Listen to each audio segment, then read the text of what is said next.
안녕하세요. 오늘은 야고보서 5장 치유 공동체라는 제목으로 은혜를 같이 나누고자 합니다. 야고보 선생님은 예루살렘 교회를 목회를 했습니다. 교회는 유대 정부로부터 박해를 받았습니다. 사도들은 흩어지고 성도들도 박해로 인해 예루살렘에 머물지 못했습니다. 아마 교회 남은 성도라곤 세상 정부가 손댈 필요조차 없는 그런 연약한 분들이 아니었을까 추정됩니다. 교회 안에는 다양한 성도들이 있습니다. 그러나 모두 사연 없는 사람은 없습니다. 그렇다고 각자 다 알아서 하나님만 바라보라고 한다면은 목회자의 도리는 아닐 것입니다. 야고보서 5장은 교회가 어떻게 연약한 자들을 도와야 하는지를 가르쳐 주고 있습니다. 4절에 보라 너희 밭에서 추수한 품꾼에게 주지 아니한 삭시 소리 지르며 그 추수한 자의 우는 소리가 만군의 주의 귀에 들렸느니라. 이 예를 보면은 농경사회였음을 알 수가 있습니다. 추수한 품꾼들이 있습니다. 요즘 말하면은 정규직을 가지고 있는 사람들이 아닙니다.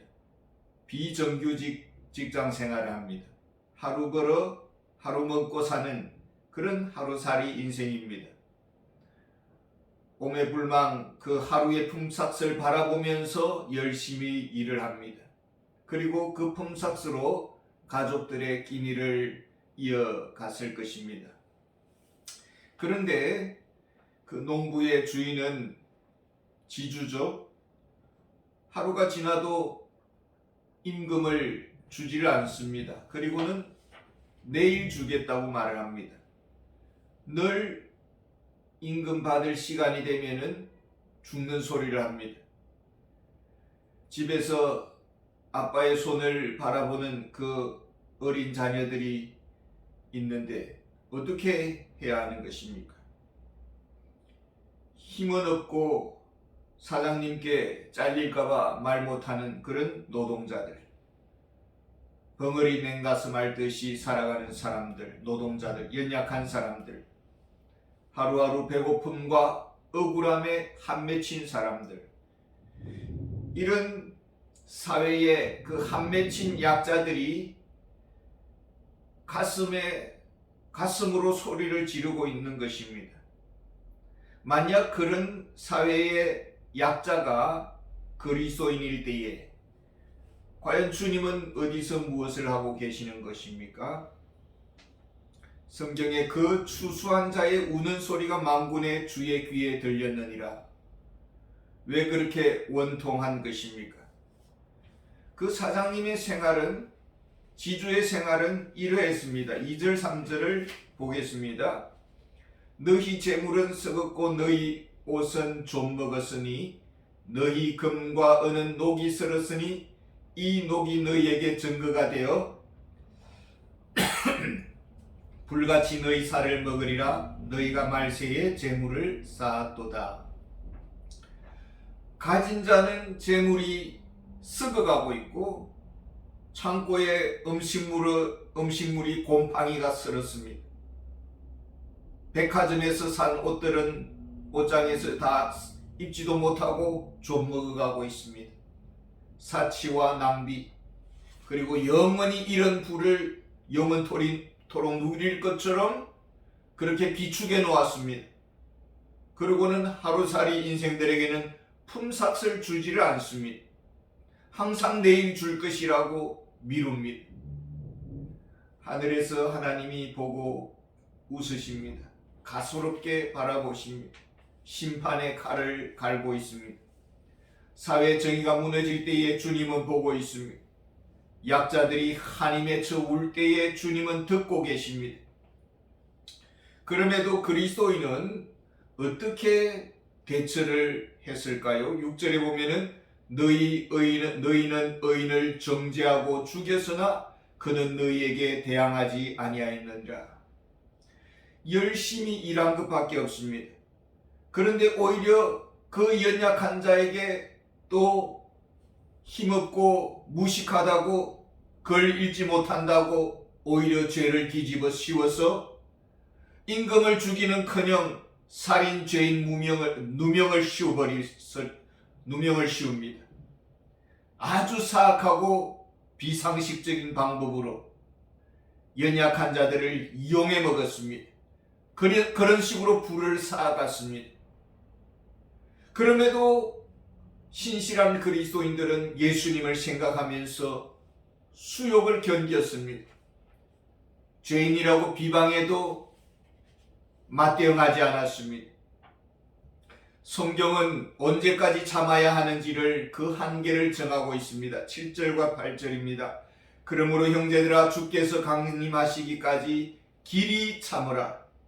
보라 농부가 땅에서 나는 귀한 열매를 바라고 길이 참아 이른 비와 늦은 비를 기다리나니 너희도 길이 참고 마음을 굳건하게 하라. 주의 강림이 가까우니라. 성경은 혁명을 일으키라, 데모하라, 이 사회 부조리를 뒤바꾸어라, 불의한 자를 끝까지 찾아내어서 처단하라고 그렇게 말하지 않습니다.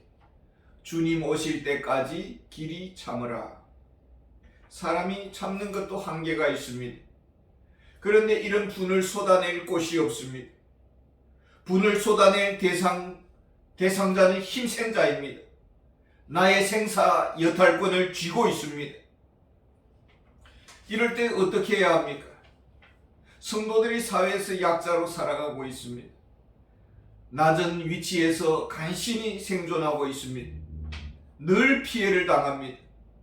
그리고는 교회 안에 들어오면은 그 분을 참지를 못해서 조그마한 문제 앞에서도 서로 으르렁대는 것이죠. 그래서 9절에 이렇게 말합니다. 형제들아 서로 원망하지 말라. 그리하여야 심판을 면하리라. 보라 심판주가 문 밖에서 계시니라. 주님은 다 보고 심판의 칼을 갈고 계십니다. 근데 주님을 믿노라고 하는데 이 마음속에 있는 이 분이 있으면은 기도로서 주님 앞에 토해내어야 되는데 오히려 그 분을 가까운 성도에게 분풀이를 합니다.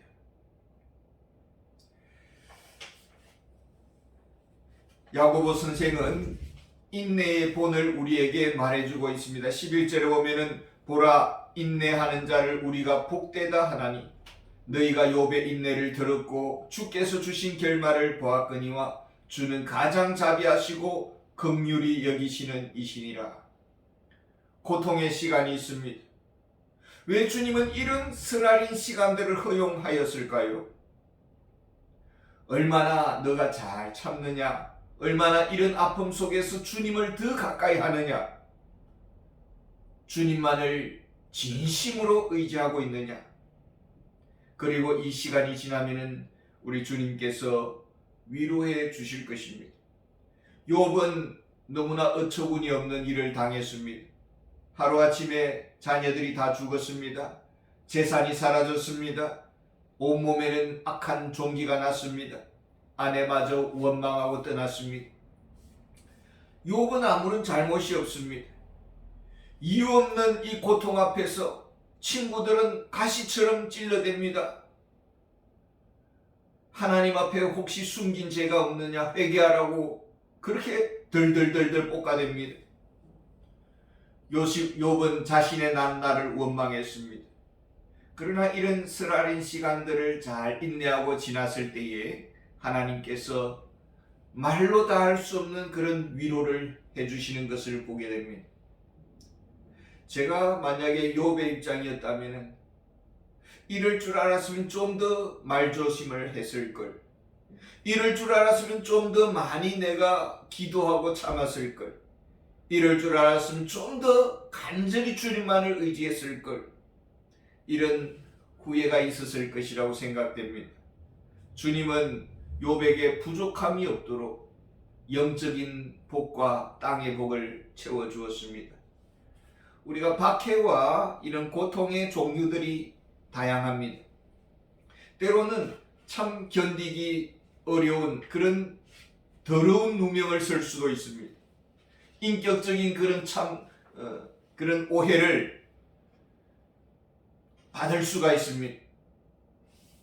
지금 사람들이 잡아뜨리려고 그렇게 달려드는데 무슨 말을 못하겠습니까? 그래서 점점 이것을 변명을 하다 보면은 말이 거칠어지고 또 말이 많아집니다. 유대 사회에서는 자신의 정당함을 주장하기 위해서 맹세라는 시스템을 사용을 했습니다. 이 자신의 이 말의 신용도를 더 높이기 위해서 뭐 다른 어떤 약속들을 추가하고 말을 과장하기도 하고 말에 어떤 양념을 치기도 하는 것입니다. 근데 예수님은 어떻게 우리에게 가르쳐 주셨습니까? 12절에 보면은 야고보 사도는 예수님의 말씀을 인용을 합니다. 내 형제들아 무엇보다도 맹세하지 말지니 하늘로나 땅으로나 아무 다른 것으로도 맹세하지 말고 오직 너희가 그렇다고 생각하는 것은 그렇다 하고 아니라고 생각하는 것은 아니라여 정죄받음을 면하라. 일상 속에서 하는 그 모든 말에 하나님 앞에서 말하라라는 것입니다. 이것이 그리스도인의 태도입니다. 직장에서든지 가정에서든지 정직과 진실, 이것이 그리스도인의 하나님 앞에서 말하는 태도입니다. 교회 안에 연약한 성도가 있습니다. 신앙적인 삶을 살아가면서 실패를 했습니다. 영적인 연약함 그리고 정신적인 허약함 가운데 흔들리고 있습니다. 그리고 매사에 부정적이고 영적으로 건강하지 못합니다. 교회는 이런 사람들에 대해서 어떻게 해야 될까요? 14절에 보면은 너희 중에 병든 자가 있느냐 그는 교회의 장로들을 청할 것이요 그들은 주의 이름으로 기름을 바르며 그를 위하여 기도할지니라. 교회 안에는 참 영적으로 성숙한 그런 좋은 리더들이 많이 있어야 된다고 보여집니다. 믿음의 실패자들이 있습니다. 한두류가 아니겠죠. 이런 사람들에게 장로님들이 찾아가서 신방을 하고 주의 이름으로 위로를 하고 기도를 해줍니다. 어떻게 기도를 합니까? 15절에 보면 믿음의 기도는 병든 자를 구원하리니 주께서 그를 일으키시리라. 혹시 죄를 범하였을지라도 사하심을 받으리라. 우리 주님이 다 알고 계시고 주님이 가까이 계시고 주님께서 기도하는 중에 그 사람의 내면을 만져주실 것이고 성령님께서 기도하는 중에 그 사람을 터치해 주실 것입니다. 어둠을 물리쳐 주실 것입니다. 꼬인 문제를 풀어 주실 것입니다. 제 문제도 해결해 주실 것입니다. 용서해 주실 것입니다. 믿음의 기도, 영적으로 성숙한 우리 장로님의 기도, 영적인 돌봄이 교회 안에 있어야 된다라고 말을 하고 있습니다. 또한 때로는 영적인 외톨이가 있습니다. 사람들에게 상처를 받습니다. 그래서 이제는 사람들과 만나는 것이 싫습니다. 차라리 조용히 은둔해서 살고 싶습니다. 서로 만나서 말을 섞다 보면은 불편한 그런 감정을 가질 수도 있고 오해를 받을 수도 있고 오해할 수도 있습니다. 서로 꼬여질 수가 있습니다. 그래서 차라리 나 홀로 조용히 그냥 교회 왔다 갔다 하면서 신앙생활을 하겠다라고 생각하는 분들도 있습니다. 그러면은 가장 기뻐하는 것은 죄가 가장 기뻐합니다. 죄는 은밀하게 숨어서 조용하게 신앙생활하고자 하는 자에게 딱 안착해서 그 사람을 은밀하게 파괴시켜 나갈 것입니다. 그 누구도 그 사람의 잘못을 모르고 지적하지도 않습니다. 그리고 남에게 간섭하지 않는 것을 서양에서는 젠틀한 문화라고 그렇게 생각을 하는 것 같습니다. 남의 일에 터치를 하지 않습니다. 그런데 성경은 그렇게 가르쳐 주고 있지 않습니다. 서로를 향해서 거울이 되어주고 서로 본이 되어야 되는 것입니다. 서로 바라보고 그리고 서로 본받아서 성장해 가야 된다라는 것입니다. 그래서 성도의 교제를 강조하고 있습니다. 은밀히 나 혼자서 조용히 신앙생활을 할 때에 은밀한 죄가 그 사람을 찾아와서 그 사람의 영혼을 파괴시켜 갈 것입니다. 16절에 그러므로 너희 죄를 서로 고백하며 병이 낫기를 서로 기도하라. 의인의 강구는 역사하는 힘이 큼이니라. 또한 교회 안에 이렇게 성경 공부를 열심히 한다고 다른 집단에 들어가는 분도 있습니다. 그곳에 가보니까 친절하고 따뜻하고 참 기존 교회에서 받지 못했던 그 사랑과 관심을 받습니다. 그리고 성경도 남달리 특별하게 잘 가르치는 것 같습니다. 그런데 거기에 독한 전통적인 그런 신앙적 교리에서 벗어난 것을 가르칩니다.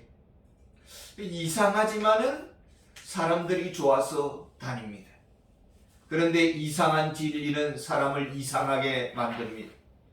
이상한 교리는 사람의 삶의 스타일을 이상하게 만듭니다. 나중에는 이상한 사람으로 살아가게 될 것이고, 그리고 그 끝은 사망의 늪으로 끝나게 될 것입니다.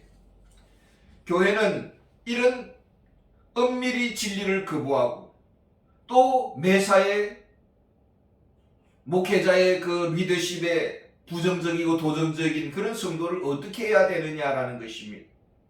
19절과 20절에 보면은 내 형제들아 너희 중에 미혹되어 진리를 떠난 자를 누가 돌아서게 하면 너희가 알 것은 죄인을 미혹하는 길에서 돌아서게 하는 자가 그의 영혼을 사망에서 구원할 것이며 허다한 죄를 덮을 것임이라.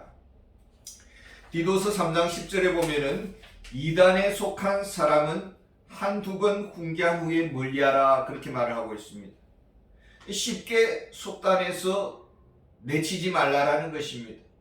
기도하는 중에 한 번, 두 번 이렇게 찾아가서 훈계하고 권면하라는 것이죠. 왜 쉽게 포기하지 말아야 할까요? 그 사람의 영혼의 끝은 사망이기 때문입니다. 영원한 지옥의 고통을 향해 가고 있습니다. 근데 이 사람은 지금 고의적이 아니라 무지해서 그런 잘못된 집단에 발을 디딘 것이죠. 어떤 이단처럼 아예 교회를 그냥 자기 것으로 잡아먹기 위해서 고의적으로 교회에 들어온다면은 그것은 문제가 되겠지만은 지금 이 사람은 아직 진리에 대해서 분별력이 없고 또 잘못된 친구를 사귀어서 지금 영적으로 흔들리고 있습니다. 이런 궤도의 경계선에서 지금 왔다 갔다 하고 있습니다. 이런 영혼들에 대해서 교회는 쉽게 포기하지 말라라는 것입니다. 끝까지 최선을 다해서 장로님이나 목회자뿐만 아니라 모든 성도가 여기에 관심을 기울이고 이런 분들을 구원의 길로 이렇게 이끌어내야 된다라는 것입니다. 이것이 진정한 목회다라고 야고보 사도는 우리에게 가르쳐 주고 있습니다. 이 말씀이 우리 모두에게 또 교회에 복이 되기를 원합니다. 감사합니다.